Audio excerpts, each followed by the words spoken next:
Hey now, everybody, this is Professor Island, and welcome to England.org. Today we're talking about sex and violence within the horror genre.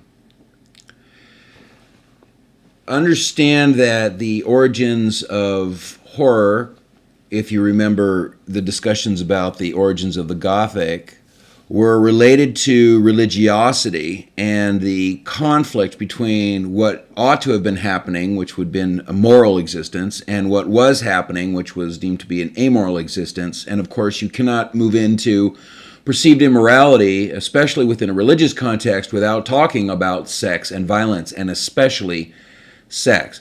While violence was often justified in many aspects, if you look at the role of sex and violence within culture, you'll find that, especially the more puritanical the culture, and that includes the United States specifically, the more likely they are to find sex to be much more reprehensible and much more of a concern than violence. And certainly when you're looking at movies, for example, or books, but especially movies that are designed for an international audience, directors and producers will explain that when they're trying to reach a rating for a broad audience in Europe, they have to cut out all the violent scenes. Whereas when they try to reach a broad audience in the United States, they have to cut out the sex scenes. And of course, this has to do with the cultural differences between these two disparate groups in terms of what is offensive and what crosses the line. The reason this is applicable to horror literature is that horror is based on the understanding that we are examining human nature and its aberrations. And certainly within the earliest context, even The Monk by Matthew Lewis, the understanding of the character of the monk has to do with the fact that he's breaking all of these rules, and one of them has to do with violence and the horrible things he's doing to people. The other one has to do with the fact that he is breaking his vow of chastity as a monk. And very often we have in horror fiction the connection between sex and violence, sometimes as both elements of negativity, and sometimes as one feeding the other. Certainly within horror movies, we often see a pretty strong connection between the idea that the audience, which is primarily young and primarily male, is looking for violence, but they also will find that sex appeals to them. And if we look at early versions of literature, of movies within the horror genre, we will see that the earliest movies of Friday the 13th, for example, have to do with a group of young people who are off in the woods together at a camp. And the deal is that they're going to have a good old time because the campers are not there yet, and the adults who would supervise them are not there yet. And obviously they get into all kinds of hijinks, and this gives the killer the opportunity to pick them off one by one. Kevin Bacon's character is killed immediately after he engages in sex with this girl, and he is killed while lying in bed, and she is summarily taken care of when she opens up a closet. And why do people open up closets in horror movies? But anyway, she opens up a closet and is summarily cleaved with an axe. These things are important because as part of that, the subtext is that there is a connection between the inappropriate behavior of young people, especially hedonistic behavior, and then this just punishment. And in fact, the original premise of the original Friday the 13th, and I don't want to ruin the story for you, but I'm about to ruin the story for you, is not that there is some guy running around killing people, but that it is the mother of a child who drowned while the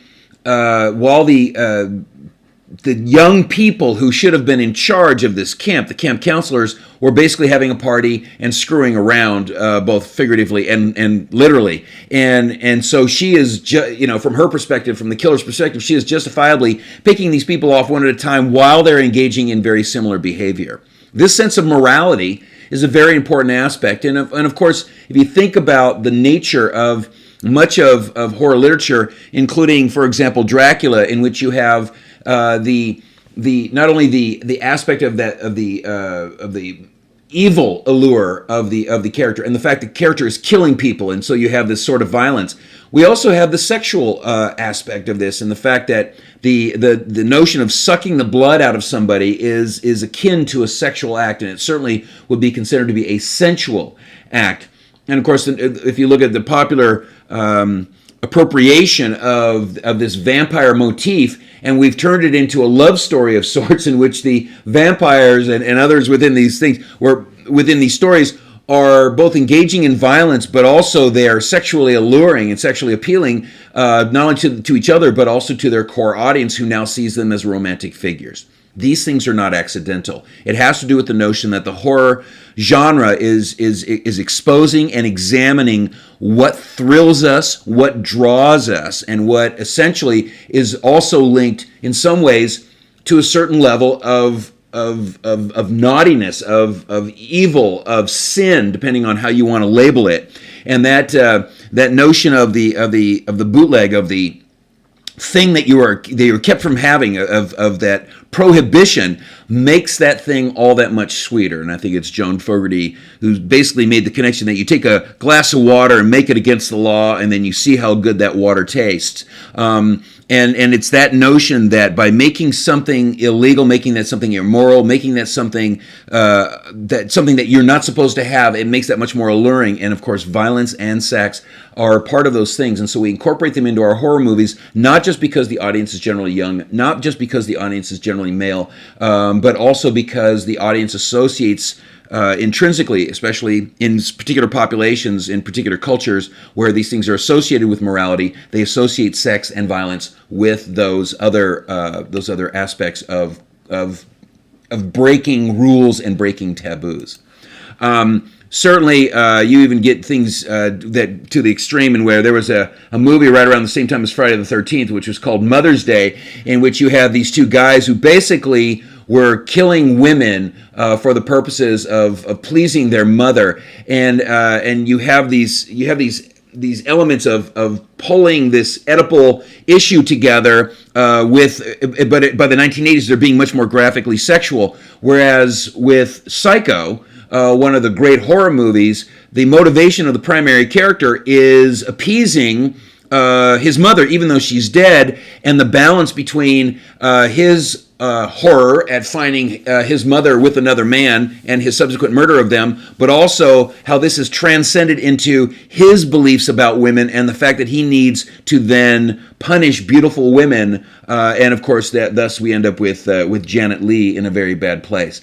This is a long-standing tradition. You're going to see these things often associated with that. So don't be surprised if you go to your next horror movie and both men and women are unreasonably attractive, and at some point somebody is going to get naked, but then they're going to get killed. And these two things are inexorably put together. So hopefully that helps shed some light on these things. Check out your work. See how sex and violence, or sex or violence, are worked into your work, and to see how the author is using these things in order to further the traditional motifs of horror. All right?